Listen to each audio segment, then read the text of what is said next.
Je suis Ethel Adnan, j'écris de la poésie et je suis peintre depuis environ 1959.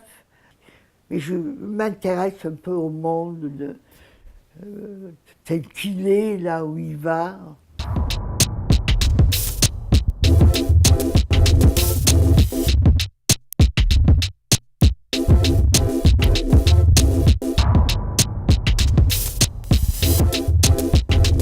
Au milieu des livres. Eh bien non, pas du tout.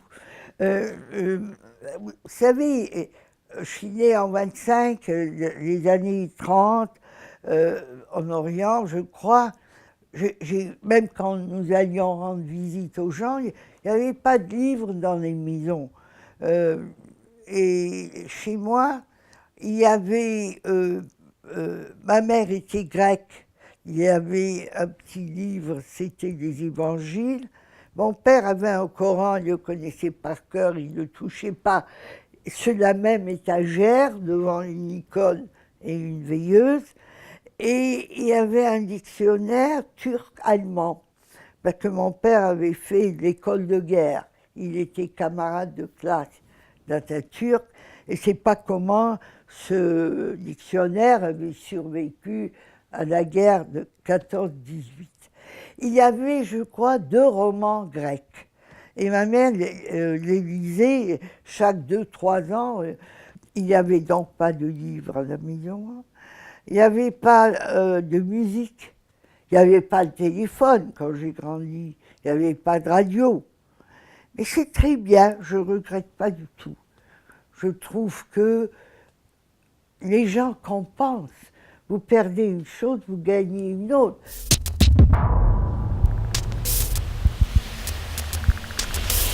Quand j'avais peut-être 9 ou 10 ans, ma mère a dû acheter le dictionnaire Larousse. Les bonnes sœurs ont dû lui dire. Et je lisais le dictionnaire. Je me rappelle, il y avait une photo de Beethoven. Quelque part, il avait les cheveux bouclés. Et je regardais Beethoven et son opéra Fidelio, qui veut dire fidèle. Ça me fascinait. Et dans ce Larousse, il y avait une double page, tous les petits drapeaux du monde, colorés.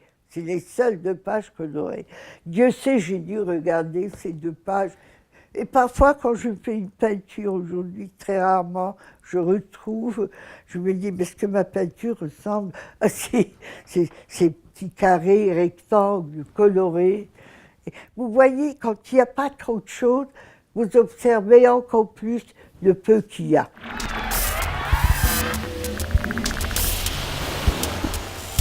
Moi, je crois que j'ai ressenti l'envie d'écrire dans les classes de composition. Nous avions le même système qu'en France.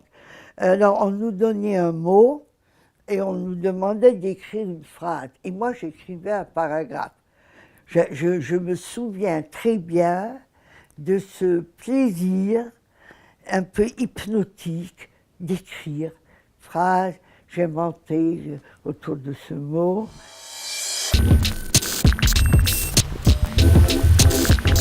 C'est-à-dire, les gens parlent beaucoup de langue maternelle, mais moi, ma langue maternelle était le grec, et mon père était syrien, mais comme il était dans l'Empire ottoman, et que ma mère était de Smyrne, ils parlaient turc ensemble. J'ai donc grandi en grec, que je parle toujours, et en turc, que j'ai oublié davantage, parce que j'ai jamais été aussi longtemps, j'étais 2 fois en Turquie, 1 semaine.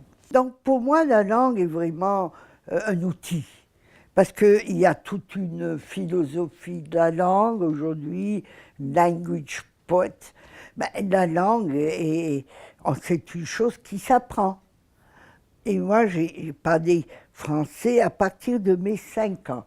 Le jardin d'enfants commençait à 5 ans. Parler français, naturellement, avec les enfants à l'école. J'ai appris l'arabe dans la rue, mais ça aurait dû être ma langue maternelle.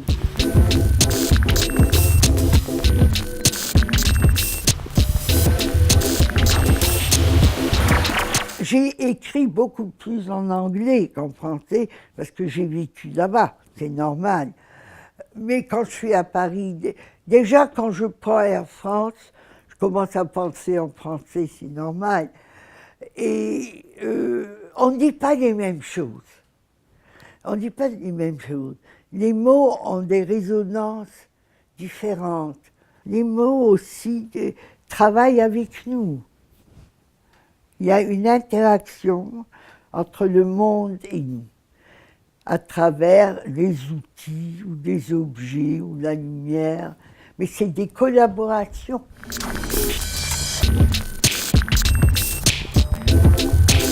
La peinture vient de ma joie de vivre. Parce que j'étais dans un coin, au nord de San Francisco, où même quand je dormais, en me réveillant, je voyais un bout de la baie, j'avais une montagne devant mes yeux. Donc j'étais dans le beau physique sans arrêt. Et chaque fois que je prenais de la voiture, j'allais du beau au beau. Donc c'est une chance d'être dans la nature et de pouvoir la peindre. Même quand je fais des peintures à Paris, c'est la Californie que je peins.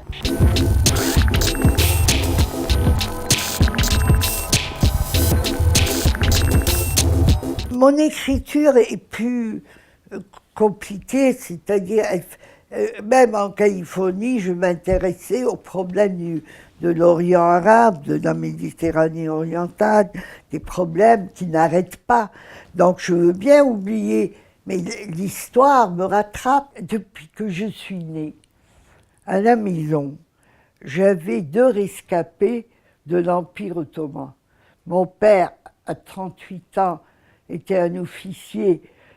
Sa raison d'être, l'Empire, était fichue, défait. Ma mère, elle, n'était pas politisée de la même façon, mais elle était grecque de Smyrne. Elle n'aimait que Smyrne. Elle a été avec mon père après à Beyrouth, disant qu'elle a été, je ne sais pas moi, elle avait 25-26 ans. Et à partir de là, elle a vécu dans la perte de cette ville qui a brûlé entièrement. Donc nous avons des catastrophes absolues en Orient. Malgré tous les malheurs du monde, il ne faut pas perdre de vue la beauté du monde et la beauté de la vie. Il y a des morts, mais il y a des vivants. Il y a de la famine, mais il y a des millions de gens qui mangent bien. Vous comprenez, c'est un équilibre. Bien sûr, quand on est du mauvais côté des choses, c'est terrible, il ne faut pas l'oublier. Mais il ne faut pas non plus oublier. Et en général, les gens qui souffrent se plaignent beaucoup moins que les gens qui vivent bien.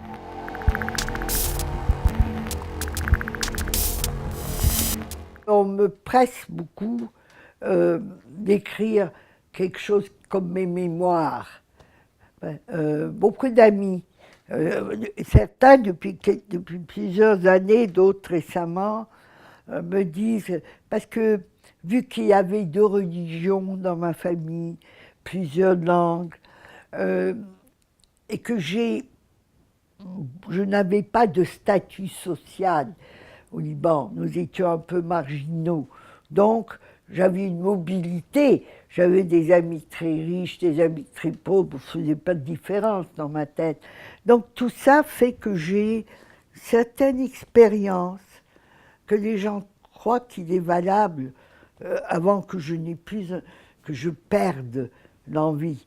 Donc je devrais probablement arrêter de peindre très bientôt et commencer à écrire davantage. Peut-être la période qui couvre la vie de mes parents et mon enfance et adolescence. C'est une période que les gens connaissent peu au Liban et très peu ont la variété de points de vue que j'ai pu avoir.